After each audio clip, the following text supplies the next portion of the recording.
ଜବାନୀ ତା ପ୍ରେମିକକୁ ଛାଡ଼ି ଗୋଟା ସାମଗ୍ରୀ କିଣିବାକୁ ଯାଇଛି। ଏଇଟା ହଉଛି ସୁବର୍ଣ୍ଣ ସୁଯୋଗ। ଯା ତାକୁ ଉଠେଇବା।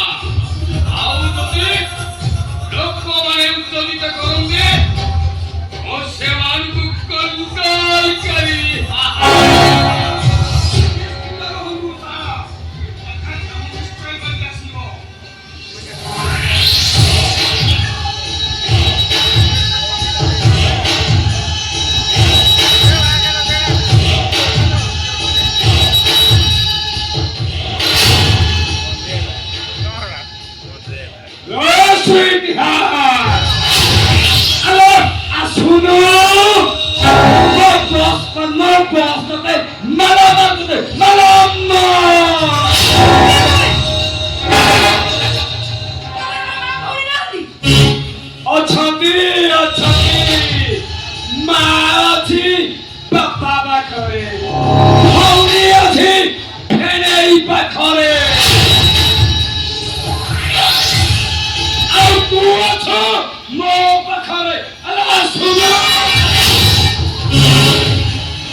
स्वामी कॉमेडियन कॉन्स्टेबल को छोड़ा के को काटी काटी तरकारी कर देबे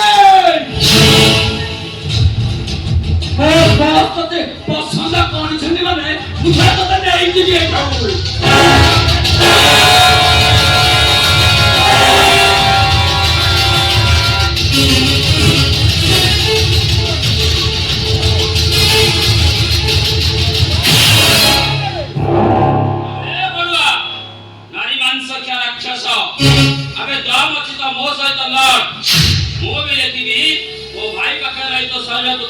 मजबूत कर जो बोलले रे बाड़ा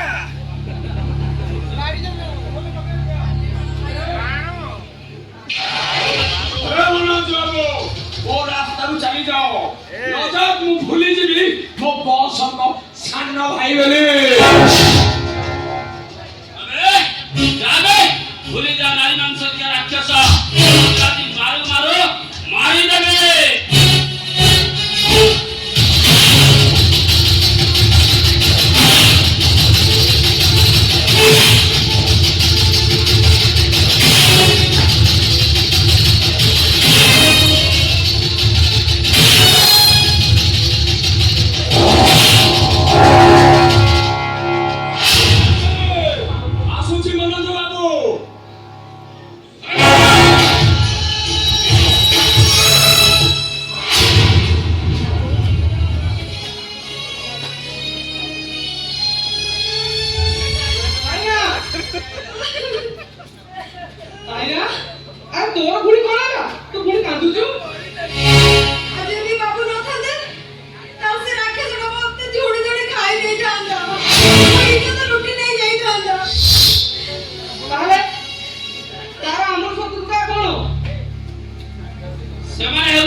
मो भाई रा गुंडा माने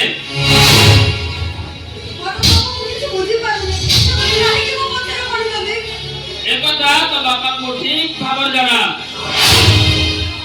बापा को जाई पचारिबो से केते टंका पई तमको बिक्री करिया को बसिथिले ए माने विश्वास करि पारुने मनो बाबू से काहे कि एमनी करू जंती को बापा काहे कि एमनी करू जंती तम बापा मात्र 50 लाख टंका पई तमको बिक्री करिया को बसिथिले और भी एबे भी विश्वास होने मनो नहीं जदि विश्वास होनी तेबे चलो मो साथी तम बाबा को घर को आउ तम बाबा को पचारिबो केते टंका पई से तमको बिक्री करिया को बसिथिले चलो आसो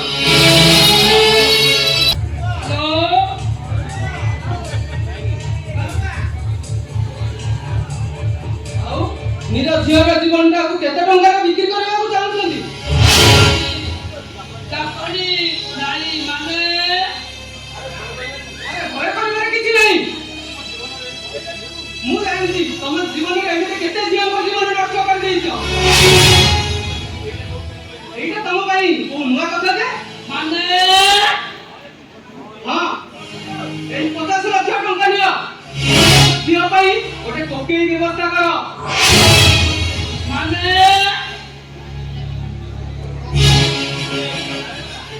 ଗୋଟେ ଝିଅର ଇଜ୍ଜତ ଗଲା ପରେ ସେ ଆଉ କଣ କରିପାରେ? ତମ ଝିଅ ସୁଇସାଇଡ କରିଛି, ମାନେ ଆତ୍ମହତ୍ୟା କରିଛି।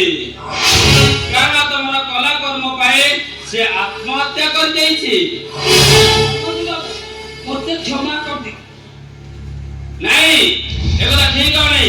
କାରଣ ତମ ଝିଅ ଆତ୍ମହତ୍ୟା କରିସାରିଛି। କାରଣ ତମେ ହିଁ ତା ଜୀବନକୁ ଖେଳିଛ। କାରଣ ମୋ ଭାଇର ଗୁଣ୍ଡା ମାନେ ତମ ଝିଅର ଇଜ୍ଜତ ସହିତ ଖେଳି ସାରିଛନ୍ତି। ମନୋଜ ବାବୁ, ଆପଣଙ୍କୁ କଣ କହିବୁ ଧନ୍ୟବାଦ ଦେବି। ମୁଁ କିଛି ବୁଝିପାରୁନି। ତମ ଝିଅ ବଞ୍ଚିଛି, ହେଲେ ତମର ଏଇ କଳାକାର ମାନଙ୍କ ପାଇଁ ଧରା ପକେଇବା ପାଇଁ ମୁଁ ଏକ ଡ୍ରାମା କରିଥିଲି। ଏବଂ ଏ ଡ୍ରାମାରେ ତମେ ତମର ଜିତି ସାରିଛ ଏବଂ ତମ ଝିଅ ଜୀବିତ ଅଛି। ଆଜି ଯଦି ଠିକ ସମୟରେ ମନୋଜ ବାବୁ ନ ପହଞ୍ଚିଥାନ୍ତେ ତମେ ମତେ ଆଉ କେବେ ବି ଦେଖି ପାରିନଥାନ୍ତ। ମା କାହିଁକି ତୁ ବଞ୍ଚିଛୁ? ହଁ ବାପା, ହଁ। ତମେ ଏମିତି କହିଲେ ଆଉ କେମିତି ହବ କହିଲ? ଏମିତି କହିଲେ ମୋର ବା ଖାଲି ଧକ ଧକ ହଉଛି। ମୁଁ ତ ପୁରା ସାଇଜି କରିଦେବି। ମନୋଜ ବାବୁ, କଣ କହି ଧନ୍ୟବାଦ ଦେବି। ଆପଣ ମୋ ଆଖି ଦିଟା ଖୋଲି ଦେଇଛନ୍ତି। ଏସବୁ ଡ୍ରାମା ମୁଁ ଜାଣି ଶୁଣି କରିଥିଲି, କାରଣ ତମର ପରିବର୍ତ୍ତନ ପାଇଁ। ଆଉ ମୁଁ ଏଥର ତାହେଲେ ଆସୁଛି।